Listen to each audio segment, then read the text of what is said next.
আমাদের দলের সাংগঠনিক যারা এবং এলাকার নাগরিকরা, এলাকার বাসিন্দারা, মায়েরা, বোনেরা সবাই মিলে ওসি সাহেব আছেন এবং ওসি সাহেব ওদের জিজ্ঞাসা করার পর বৈধ কোনো কাগজপত্র দেখাতে পারেননি।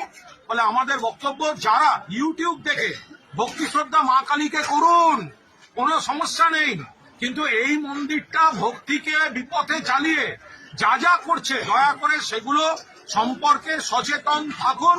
আমরা আজ সবাই এসেছি, আমরা ভবিষ্যতেও এই এলাকাকে, এলাকার মানুষের জনজীবন স্বাভাবিক রাখবো।